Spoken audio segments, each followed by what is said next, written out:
Hello viewers, আসসালামু আলাইকুম। আশা করি আপনারা সবাই ভালো আছেন। এই তো মুরগির মাংস রান্নার প্রস্তুতি চলতেছে।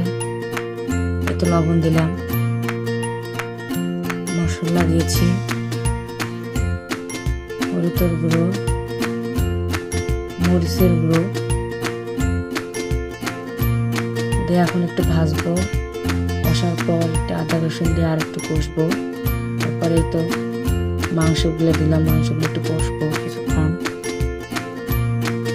কষতে হবে ভালো করে, যাতে মাংসের ভিতরে সবকিছু ঢুকে।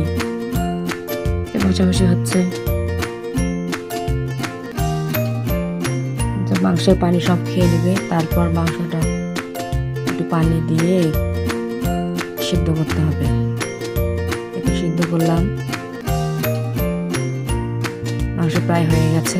মাংসের উপরে তেল ভাসছে, কারণ মাংস হয়ে গেছে।